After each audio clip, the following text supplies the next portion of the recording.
کہ 18 ذیلحج کا دن عید غدیر کا دن ہے۔ 18 ذیلحج کا دن عید کا دن ہے مومنین کے لیے، مسلمانوں کے لیے،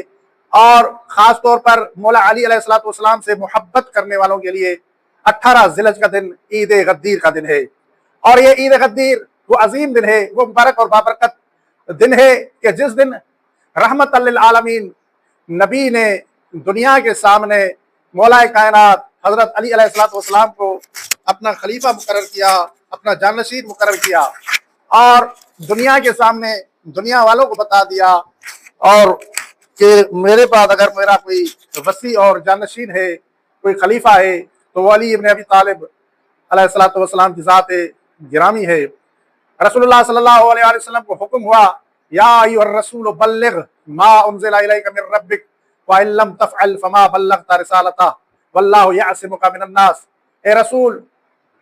ان تک وہ پیغام پہنچا دو جو پیغام آپ پر آپ کے رب کی طرف سے نازل کیا گیا ہے، اور اگر آپ نے یہ پیغام نہ پہنچایا تو گویا رسالت کا کوئی کام انجام نہ دیا۔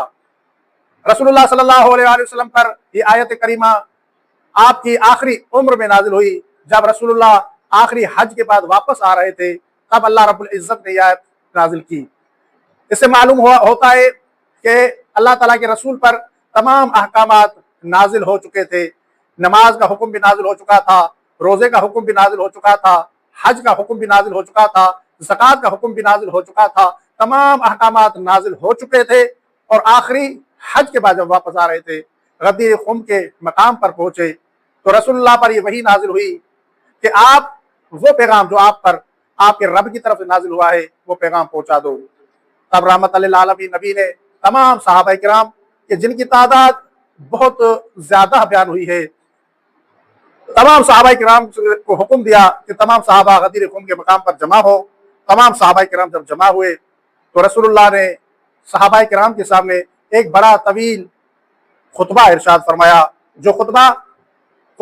غدیر کے نام سے مشہور ہے اور وہ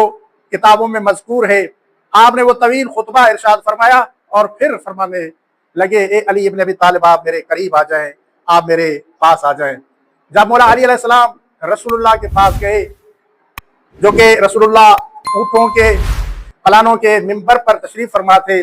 تو رسول اللہ نے مولا علی علیہ السلام کا ہاتھ پکڑا اور ہاتھ پکڑ کر دنیا والوں کو دکھا کر بتا کر بیان فرمایا، من کنت مولا ہو فہذا علی المولا، کہ جس کا میں مولا ہوں اس کا یہ علی مولا ہے۔ اللہم والے من والا ہو وعاد من عادا ہو، اے اللہ جو بھی علی سے محبت کرے تو بھی اس سے محبت کر، اور جو بھی علی سے بغض رکھے تو بھی اس سے نفرت کر۔ اور پھر تاریخ بتا دیے کہ جیسے ہی رسول اللہ نے مولا علی علیہ السلام کو اپنا جانشین مقرر کر دیا اور منبر سے نیچے آئے تو بڑے بڑے صحابہ کرام نے مولا علی علیہ السلام کو مبارکباد دی اور بخن بخن یا علی کہا، اے علی آپ کو مبارک ہو، اور یہ بھی جملے کہے کہ آج سے آپ ہمارے بھی مولا ہیں اور ہماری خواتین کے بھی مولا ہیں، مومنین کے بھی مولا ہیں اور مومنات کے بھی مولا ہیں۔ یہ دن 18 ذیلحج کا دن تھا جسے ہم عید غدیر کے عنوان سے مناتے ہیں، اور پوری دنیا میں عید غدیر کو خوشی کے طور پر منایا جاتا ہے، خاص طور پر مولا علی علیہ السلام کے چاہنے والے۔ اور غدیر خم کے بارے میں، عید غدیر کے بارے میں حدیث میں ہے، یوم غدیر خم افضل اعیاد امتی، کہ غدیر خم کا دن میری امت کی افضل ترین عیدوں میں سے ہے۔ یوم غدیر خم افضل اعیاد امتی، رسول اللہ صلی اللہ علیہ وسلم کی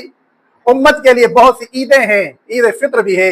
عید قربان بھی ہے، اور عید مباہلہ بھی ہے، عید میلاد النبی بھی ہے، اور دوسری بھی عیدیں ہیں۔ آپ نے ارشاد فرمایا کہ غدیر کے دن جو عید منائی جاتی ہے یہ تمام عیدوں سے افضل ہے، افضل ترین عید۔ کیوں؟ اس لیے کہ رسول اللہ نے دنیا کے سامنے بتا دیا کہ میرے بعد میرا جانشین کون ہوگا، میرے بعد میرا وصی کون ہوگا، میرے بعد میرا خلیفہ کون ہوگا، یہ رسول اللہ نے دنیا کو بتا دیا تھا۔ اور وہ دن تھا 18 ذیلحج کے دن۔ اسی لحاظ سے مومنین 18 ذیلحج کے دن پوری دنیا میں خوشی مناتے ہیں۔ اور